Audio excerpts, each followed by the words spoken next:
एक लड़की को उसका बॉयफ्रेंड पहाड़ से नीचे फेंक देता है।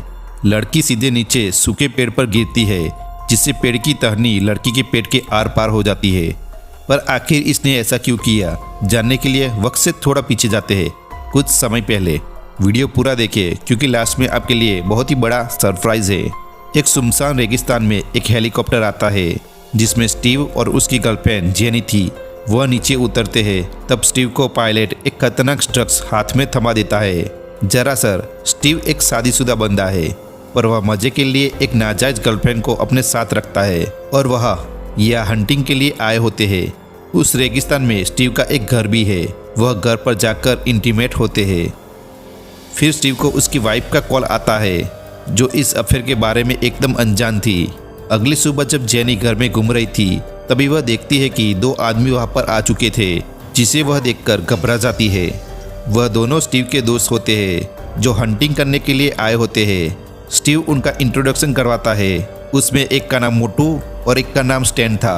स्टैन जेनी को देखकर ही लट्टू हो गया था। रात को सभी बैठे होते हैं। मोटू को ड्रग्स चाहिए था, पर स्टीव उसे मना कर देता है और कहता है कि यह बहुत ही खतरनाक ड्रग्स है, जिसे लेने पर आपको कुछ भी दर्द महसूस नहीं होगा। और स्टीव उस ड्रग्स को जेनी को संभालने को दे देता है। जेनी उसको अपने लॉकेट में रख देती है। जेनी म्यूजिक को ऑन करती है और स्टीव को अपने साथ डांस करने को कहती है, पर स्टीव का मूड नहीं था, इसलिए वह स्टैन के साथ डांस करने लग जाती है और स्टैन अपने हाथों को अलग अलग जगह से जेनी को छूने लगता है। अगली सुबह जेनी थोड़ी परेशान थी क्योंकि उसे स्टीव कहीं भी दिखाई नहीं देता, इसलिए वह स्टैन के पास बैठकर बातें कर रही थी। तब स्टैन बताता है कि वह पासपोर्ट बनाने के काम से बाहर गया है। थोड़ी देर बाद जेनी अपने कमरे में चली जाती है और कपड़े बदल रही थी। तभी स्टैन चुपके से सब देख रहा था। जेनी उसे देख लेती है और घबरा जाती है।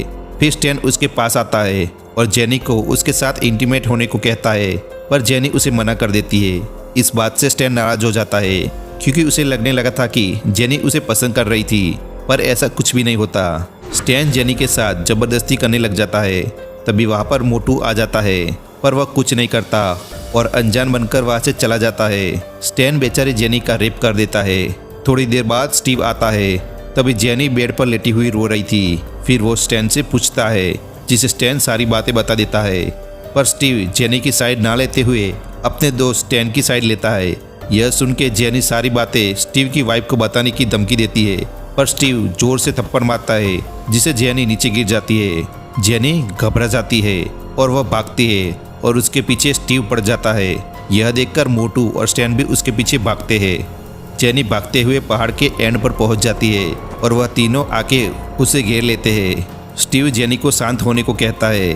फिर स्टीव अचानक जेनी को धक्का दे देता है, जिसे वह पहाड़ से नीचे गिर जाती है और नीचे सूखी हुई पेड़ की टहनी उसके पेट के आर पार हो जाती है। यह देखकर स्टैन घबरा जाता है, पर स्टीव कहता है अगर यह भाग के चली जाती और रेप की बात सबको बता देती तो हमें 15 साल के लिए जेल हो जाती। पेड़ की टहनी जेनी के पेट के आर पार हो गई थी, जिससे खून के छींटे जमीन पर गिरते हैं और वहाँ कुछ चींटियाँ आ जाती है और जेनी को काटने लगती है, जिसकी वजह से जेनी अचानक होश में आ जाती है। जेनी वहाँ से निकलने की कोशिश करती है, पर पेट में पेड़ की टहनी फंसी होने से वो हिल भी नहीं पाती। तभी उसे ईयरफोन दिखता है। जेनी ईयरफोन की मदद से बाजू में पड़े लाइटर को लेती है और वह सूखे घास को जलाती है, जिससे पेड़ जलने लगता है और वह टहनी भी जल जाती है, जिससे वह आज़ाद हो जाती है। जेनी धीरे धीरे करके चट्टान के पास आकर वहाँ छुप जाती है। अब यह तीनों कंफर्म करना चाहते हैं कि जेनी मरी है या नहीं। तभी वह पहाड़ से नीचे देखते हैं तो जेनी वहाँ पे नहीं होती। उन्हें वहाँ जली हुई राख ही दिखती है। वह तीनों घबरा जाते हैं क्योंकि अगर जेनी बच गई तो वह तीनों बहुत ही बड़ी मुसीबत में फंस जाएंगे। वह तीनों मिलकर जेनी को ढूंढने लग जाते हैं, पर ढूंढते ढूंढते रात हो जाती है। तभी उन्हें खून के निशान दिखाई देते हैं। वह उसे फॉलो करते हुए एक नदी के पास पहुंचते हैं। वहां से वो तीनों अलग अलग जगह पर ढूंढने को निकल जाते हैं। मोटू गन को साइड में रखकर हल्का हो रहा था। तभी अचानक जेनी वहां पर आ जाती है और मोटू की गन छीन लेती है और उस पर ही पॉइंट करती है। और जब वह गन को चलाने ही वाली होती है तब गन लॉक थी, इसलिए वह मोटू उसी गन से उसे मारता है और पानी में डुबा कर मार रहा था। तभी जेनी को मोटू का चाकू मिल जाता है और उस चाकू को लेकर वह मोटू की आंख में मारती है, जिसे मोटू चिल्ला चिल्ला कर तड़प के वही मर जाता है। फिर जेनी चाकू को लेकर मोटू की बाइक और सारे सामान को लेकर वहां से चली जाती है और एक गुफा में आकर वहाँ छुप जाती है। वहाँ पर पहले तो वो आग जलाती है, फिर उसे बहुत ही भूख लगी थी, इसलिए वह बैग चेक करती है, जिसमें बैग से बियर कैन मिलता है। तो वो बियर कैन को पीने लग जाती है। उसे बहुत ही दर्द होने लग जाता है, जिसे वह अपना लॉकेट निकालती है। लॉकेट में से ड्रग्स निकालती है, जिससे स्टीव ने उसे संभाल कर रखने को दिया था। जैसे वह ड्रग्स को खाती है, उसका सारा दर्द छूमंतर हो जाता है। फिर पेट में फंसे हुए लकड़े के टुकड़े को वह निकालती है और जिससे ब्लडिंग होने लग जाती है, जिसे वह बियर कैन को जलाकर अपने पेट पर लगा देती है, जिसे खून आना बंद हो जाता है। अगली सुबह जब स्टैन अपना मुंह नदी में धो रहा था, तभी मोटू की डेड बॉडी वहां निकलती है, जिसे स्टैन घबरा जाता है और स्टीव भी वहां आ जाता है। फिर वह मोटू की बॉडी को बाहर निकालते हैं और उसमें पत्थर भरकर फिर से नदी में फेंक देते हैं, जिससे मोटू की बॉडी पानी में डूब जाती है। स्टीव स्टैन पर गुस्सा होता है और एक पंच मारता है, जिससे स्टैन की नाक टूट जाती है, क्योंकि स्टैन की वजह से उसने अपना एक दोस्त खोया था। जेनी जग जाती है और गन लेकर बाहर जाकर दूरबीन से देखने लगती है। स्टीव और स्टैन डिसाइड करते हैं कि वह अलग अलग जगह पर जाकर जेनी को ढूंढेंगे। फिर स्टीव बाइक लेकर उसे ढूंढने निकल जाता है। स्टैन शीशा निकालकर अपना फटा हुआ थोबड़ा शीशे में देखने लग जाता है, जिसकी रिफ्लेक्शन की वजह से जेनी को पता चल जाता है कि वहाँ पर कोई है। जेनी वहाँ पर जाती है और देखती है तो वहाँ पर स्टैन था। अब स्टैन के कार का पेट्रोल भी खत्म हो गया था, इसलिए वह कार से बाहर निकलकर पेट्रोल डाल रहा था। तभी मौका देखकर जेनी स्टैन पर गोली चलाती है, पर निशाना चूक जाता है और स्टैन के कंधे पर गोली लग जाती है, जिससे वह बच जाता है और वहां से भागता है।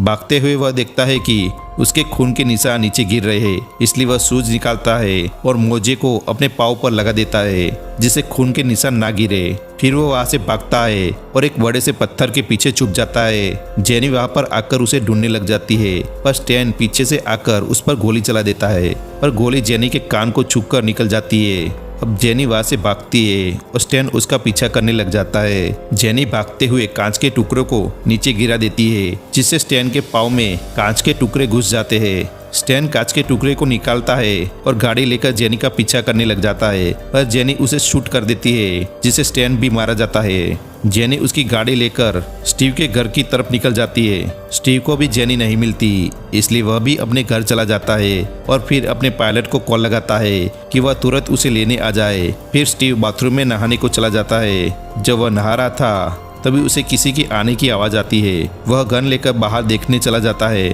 पर बाहर कोई भी नहीं था। फिर वो जब अंदर आता है तो वो देखता है कि बाहर जेनी गन लिए खड़ी थी। वह जेनी से बात करने की कोशिश करता है, पर जेनी उस पर गोली चला देती है, जिसे गोली उसके पेट पर लगती है। अब जख्मी हालत में वह भागने की कोशिश करता है, पर जेनी वहां पर आ जाती है, पर स्टीव जेनी को पकड़ लेता है और उसका गला दबाने लगता है, पर जेनी उसके घाव में उंगली घुसा देती है, जिससे वह उसे छोड़ देता है। फिर जेनी उसे शूट कर देती है, जिससे वह मारा जाता है, जिससे जेनी का बदला भी पूरा हो जाता है और वह बाहर जाती है और बाहर हेलीकॉप्टर भी आ जाता है और फिर मूवी यहीं पे खत्म हो जाती है। दोस्तों, मूवी अच्छी लगी हो तो वीडियो को लाइक और चैनल को सब्सक्राइब करें और हाँ, हमें कमेंट में बताएं कि इस वीडियो में मैंने कितनी बार जेनी का नाम लिया है। जो भी सही आंसर देगा उन सभी को मेरी स्टोरी में शाउट आउट मिलेगा।